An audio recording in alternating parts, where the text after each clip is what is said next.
आज अपन चर्चा करेंगे प्राकृतिक प्रदेशों के रेफरेंस में भी भूमध्य सागरीय प्रदेश। ये प्रदेश महाद्वीपों के पश्चिमी तटों के निकट 30 डिग्री से 45 डिग्री उत्तरी तथा दक्षिणी अक्षांशों के बीच स्थित है।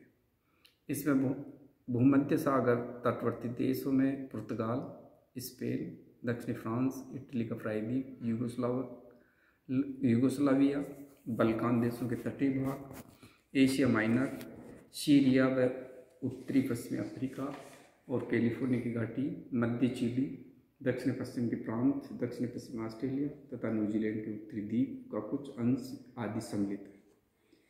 प्राकृतिक परिस्थितियों में जलवायु, इस प्रदेश की शीत ऋतु छोटी, साधारण जाड़ा, सबसे ठंडे महीने का तापक्रम 20 से 25 डिग्री सेंटीग्रेड तथा वार्षिक तापांतर 8 डिग्री से 15 डिग्री तक है। यहाँ की वार्षिक वर्षा का औसत 50 से 90 सेंटीमीटर है। वनस्पति, इस प्रदेश में शुष्क सदाबहार वन मिलते हैं। अनुपजाऊ भूमि व कम वर्षा वाले क्षेत्रों में केवल झाड़ियाँ उगती है। मुख्य वृक्ष जैतून, ओक, अंजीर, नींबू, नारंगी, सहतूत इत्यादि है। नुकीली पत्ती वाले वृक्षों में पाइन, फर, सीडर, साइप्रस, जूनिपर मुख्य है, जो पहाड़ी प्रदेशों में उगते हैं। ठंडे व नम भागों में चौड़ी पत्ते वाले वृक्ष यथा ओक, वालनट, हिकरी, चेस्टनट इत्यादि मिलते हैं।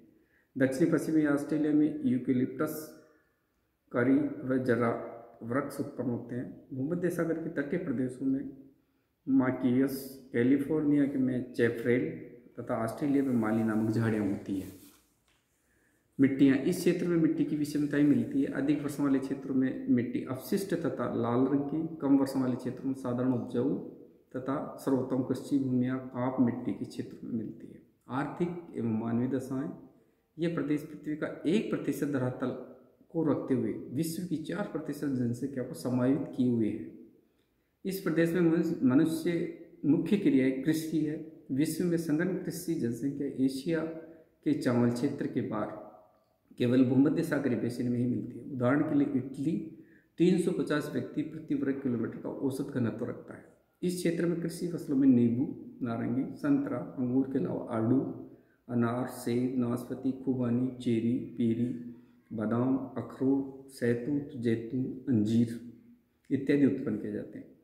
अनाज वाली फसलें शीत ऋतु में बोकर गर्मी आने से पहले काट ली जाती है। मुख्य जो खाद्यान्न फसलें उनमें जौ, जई, गेहूँ, मक्का, तंबाकू व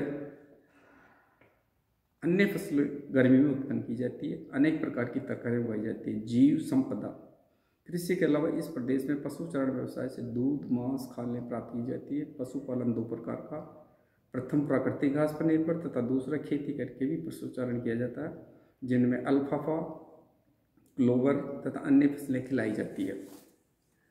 खनिज संपदा, भूमध्य सागरीय प्रदेश में अनेक प्रकार के खनिज मिलते हैं। भूमध्य सागर तटवर्ती प्राय सभी देशों में लोहा मिलता है, किंतु इनमें कोयले की कमी होने के कारण लोहे का उपयोग नहीं किया जा सका है। अब जल विद्युत शक्ति विकास द्वारा इस लोहे का उपयोग किया जा रहा है। इसके अलावा अन्य खनिज भी मिलते हैं। उद्योग, भूमध्य सागरीय देश उद्योग धंधों में भी काफ़ी विकसित है। फलों को सुखाकर सुरक्षित रखने का धंधा भी प्रचलित है। अंगूरों से दाख व किशमिश बनाकर विदेश में भेजी जाती है। जैतून के तेल से साबुन, अंगूर से शराब बनाई जाती है। सहतूत के पेड़ों पर कीड़े पालकर कच्चा रेशम से कपड़ा बनाया जाता है।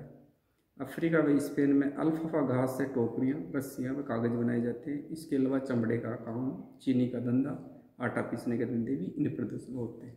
ओके।